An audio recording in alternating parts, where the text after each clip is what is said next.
ఆ, బాజీ గారు, మీ observation sir. ఇప్పుడు ప్రకాష్ రాజు గారు అయిపోయింది ఇది సమస్య అని అనుకుంటున్న సందర్భంలో మళ్ళీ ఆయన దీన్ని ప్రేరేపిస్తూ మీకు అండగా మేమున్నాము అని చెప్పేసి మాట్లాడటం ఎంతవరకు కరెక్టు? ఇప్పుడు ఆ, అది ఒక ఎనాలిసిస్ కాదు ఆయన చేసింది. నాగేశ్వర్ గారు ఒక జరగనటువంటి దాన్ని జరిగినట్టుగా ఆయన దాన్ని ప్రొజెక్ట్ చేశాడు. దాన్ని ఆయనే ఒప్పుకున్నాడు. ఇది నాకు రాంగ్ ఇన్ఫర్మేషన్ వచ్చినట్టుంది, నేను దాన్ని ఫ్యాక్ట్ చెక్ చేసుకోలేదు, చేసుకోకుండా చెప్పడం కరెక్ట్ కాదని ఇప్పుడు నేను వెనక్కి తీసుకుంటున్నాను అన్నాడు. అన్నదప్పుడు మళ్ళా ప్రకాష్ రాజు గారు వచ్చి ఏదో ఒక మాట అంటే, ఇప్పుడు అదేదో ఎనాలిసిస్ అయితే అనుకోవచ్చు, ఆయన అభిప్రాయం అయితే అనుకోవచ్చు, అభిప్రాయం కాదు కదా, అది నిజంగా జరిగిందని కదా ఆయన చెప్పింది, కోట్ చేసింది. మరి ప్రకాష్ రాజు గారు మొత్తం ఇష్యూని ఫాలో అవ్వకుండా అది ఒక పొలిటికల్ డ్యామేజ్ని తీసుకొస్తుంది, ఒక కూటమిలో ఉన్నటువంటి పార్టీల మధ్య స్పర్ధలను తీసుకొస్తుంది. ఇంకా మాట్లాడితే వైఎస్ జగన్మోహన్ రెడ్డి బీజేపీకి ఫరుగా ఉన్నాడు అని చెప్పేసి ఆ వ్యాఖ్యలు నిజమని అనుకున్నా, ఒకవేళ ఇదంతా జరిగింది నిజమని అనుకున్నా, మరి ప్రకాష్ రాజు గారు వైసీపీని తప్పుపట్టాలి కదా. ఎందుకంటే ప్రకాష్ రాజు గారు బీజేపీని తప్పుపడతాడు కదా. బీజేపీకి వ్యతిరేకంగా మాట్లాడే ప్రకాష్ రాజ్ అట్లట్లా నువ్వు స్వప్రయోజనాల కోసం కేసులను పక్కన పెట్టేసి వైసీపీ మనకి ఇన్స్టెంట్ ఫ్రెండ్ కాదు, లాంగ్ టర్మ్ ఫ్రెండ్ అని చెప్పేసి అట్లెట్లా అంటావా అని చెప్పేసి చెప్పకుండా ఆయన సమర్థిస్తున్నట్టుగా మాట్లాడతాడు ఏంటండి? మరి బీజేపీకి వ్యతిరేకంగా ఇక్కడ ఎక్కడున్నట్టు అనేది ఒక నాకు అనిపించింది. మీరేమంటారు? ఇప్పుడు సురేష్ గారు, ఇప్పుడు ఇక్కడ రెండు అంశాలండి. ఒకటి, ప్రకాష్ రాజ్ గారు కూడా ప్రశ్నించే గొంతు. ఆయన కూడా మరి పార్టీలు, ఏ పార్టీలోకి ఒత్తాసుగా పార్టీల్లో రాజకీయంగా పనిచేయటంలా అనేక సందర్భాల్లో ఆయన కేంద్ర ప్రభుత్వాన్ని ప్రశ్నించడం, కేంద్ర ప్రభుత్వ విధానాలని, పాలసీలని విమర్శించడం ఆయన అప్పుడప్పుడు చేస్తూ ఉంటాడు. కాబట్టి ఏంటంటే, నాగేశ్వరరావు గారు ఒక రాజకీయ విశ్లేషకుడు, ఒక మేధావి, ఎన్నో సంవత్సరాలుగా ఏదే రాజకీయ రంగంలో ఉన్న మనబోటి వాళ్ళందరికీ కూడా ఒక స్ఫూర్తిదాయకంగా నిలబడిన వ్యక్తి అనటంలో ఎట్టి మాత్రం సందేహం లేదు. మరి అటువంటి వ్యక్తి ఇవాళ అరెస్ట్ చేసే, కేసులు పెట్టే వరకు తిల్లారు. కాబట్టి ఒక ప్రశ్నించే గొంతు మీద జరుగుతున్న దాడిని ఇంకొక ప్రశ్నించే గొంతు సపోర్ట్ చేయడానికి ముందుకు వచ్చింది అనే కోణంలోనే నేను చూస్తున్నాను దీన్ని. అమిత్ షా భారతీయ జనతా పార్టీ వాళ్ళని ప్రశ్నించాలా, జగన్మోహన్ రెడ్డి ప్రశ్నించాలా అనేది సెకండరీ ఇష్యూ. ఇక్కడ ఏంటంటే, ఏదైతే మన నాగేశ్వరరావు గారికి సంఘీభావంగా ముందుకు వచ్చాడు ప్రకాష్ రాజ్ గారు, అదే ఆ కోణంలో నేను చూస్తున్నాను. పోతే ఏదైతే నాగేశ్వరరావు గారు, ఆయన మరి ఎన్నో సంవత్సరాలుగా మంచి ఇమేజ్ తెచ్చుకున్నారు. ఒక నిబద్ధత కలిగిన విశ్లేషకుడిగా, ఖచ్చితంగా, సూటిగా, స్పష్టంగా, డీటెయిల్డ్గా రాజకీయ విశ్లేషణ చేసే వ్యక్తిగా అనేక మంది అభిమానిస్తారు, రాజకీయ రంగంలో కానివ్వండి, సామాన్య ప్రజలు కూడా. అటువంటి వ్యక్తి మరి అలా ఎందుకు మాట్లాడాడు? మాట్లాడి వెనక్కి ఎందుకు తగ్గాడు? జనసేన సైనికులు వాళ్ళ ఒత్తిడి, వాళ్ళ ట్రోలింగు, వాళ్ళ వాళ్ళ యొక్క హెరాస్మెంట్కి భయపడి ఆయన వెనక్కి తగ్గాడా?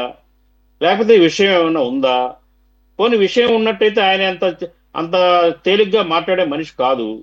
నేను విన్నాను, నిజమో కాదో ఈ రకంగా నాకు ఎవరో చెప్పారు అని ఉంటే బాగుండేది. అలా అనలా. డైరెక్ట్ గా అమిత్ షా మన long term friend Jaganmohan Reddy గారు, అతన్ని జాగ్రత్తగా ఉండండి, అతనితో చేయొద్దు, అతని జోలికి వెళ్ళొద్దు అన్నట్టుగా మాట్లాడాడని కన్ఫర్మ్ గా మాట్లాడారు మన నాగేశ్వరరావు గారు. సో ఏంటంటే, ఇప్పుడు ఇవాళ ఈ పరిస్థితులకి, ఈ ప్రెషర్కి భయపడి ఆయన బేషరతుగా ఉపసంహరించుకుంటున్నాను, నేను చెక్ చేసుకోలేదు అని అన్నారా? మరి అన్న వ్యక్తి మళ్ళీ ఈరోజు నేను ఫైట్ చేస్తాను, యుద్ధం స్టార్ట్ అయింది అని ఎందుకు అన్నాడు?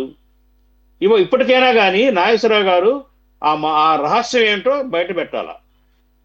ఆ లోపల ఉన్న రహస్యం ఎవరు చెప్పారు, రియలబుల్ సోర్స్ అయినా కాదా, వాస్తవం ఎంత ఉంది దాంట్లో అనేది బయట పెట్టాలా. ఇప్పుడు దాగుడుమూతలు ఆడటానికి అవకాశం లేదు. నాగేశ్వరరావు గారి మీద ఆల్రెడీ కేసులు పడినాయి 2 చోట్ల, కాకినాడలోనూ ఇంకో చోట, సో మచిలీపట్నంలో అనుకుంటా కేసులు వేశారు.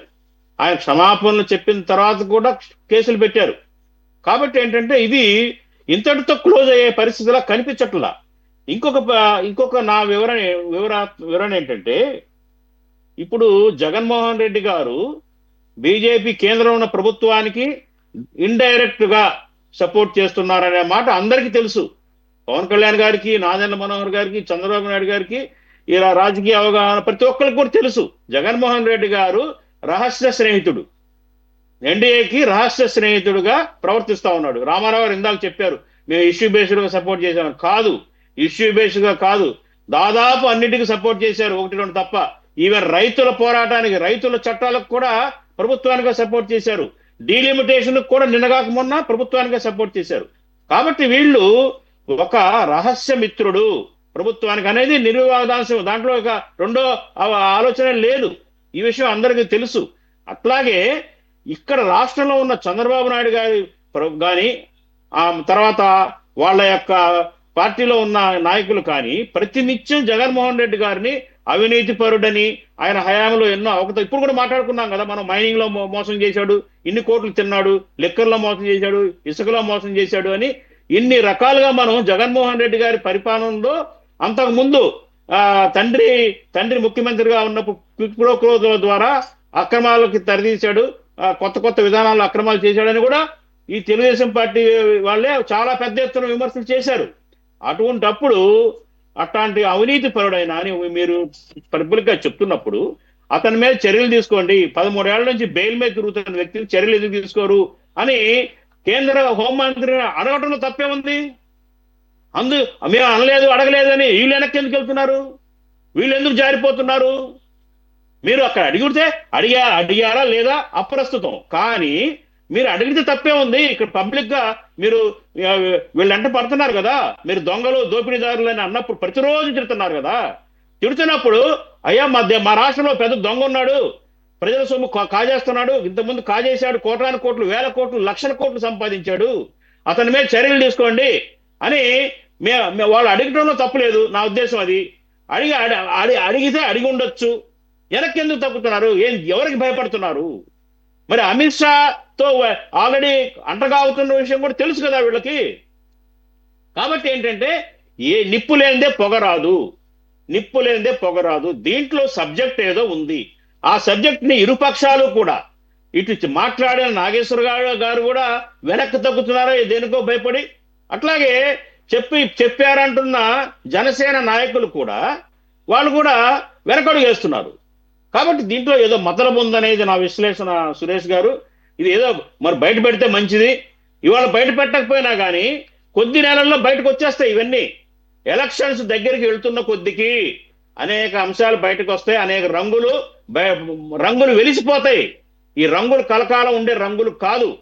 కాబట్టి నేను నాగేశ్వరరావు గారికి, ఆయన పెద్ద మనిషి, ఒకటే చెప్తున్నాను, మీరెందుకు జారిపోతారు? నిజం మీ దగ్గర ఉంటే, వాస్తవం ఉంటే నిలబడండి, పోరాటం చేయండి. మీరు నిజంగా మీ దగ్గర ఉంటే మీరు జారిపోవాల్సిన అవసరం లేదు. మళ్ళీ వాళ్ళు యుద్ధం ప్రకటిస్తున్నారు, యుద్ధం వస్తుంది అంటున్నారు, యుద్ధం చేస్తానంటున్నారు. ఆ యుద్ధం ఏదో చేయండి, గౌరవంగా ఉంటుంది. మీరు పాత్రికేయ రంగంతో కూడా సంబంధం ఉన్న వ్యక్తి కాబట్టి ఈ రంగానికి, అట్లాగే రాజకీయ విశ్లేషకులుగా ఉన్న ఆ రంగానికి కూడా గౌరవాన్ని నిలబెట్టండి. మీరు పారిపోవటం ఎందుకండి పిరికివాళ్ళలాగా నిజం ఉన్నప్పుడు? కాబట్టి నా సూచన నాగేశ్వరరావు గారికి ఏంటంటే ఫైట్ చేయమనే చెప్తాను. అట్లాగే జనసేన మిత్రులు కూడా మీరు ఆల్రెడీ తిడుతున్నారు, రోజు తిడుతున్నారు. లేకపోతే జగన్మోహన్ రెడ్డి ఉత్తముడని చెప్పండి, అతని మీద చర్యలకు అర్హుడు కాదని చెప్పండి. మనం మాట్లాడుకోవాల్సిన రోజు డిబేట్లో అవసరం ఉండదు గొంతు చించుకొని. కాబట్టి ఏంటంటే ఇది దాగుడు మూతలు అక్కర్లేని సబ్జెక్ట్ సార్ ఇది. Right sir. లక్ష్మణ్ గారు,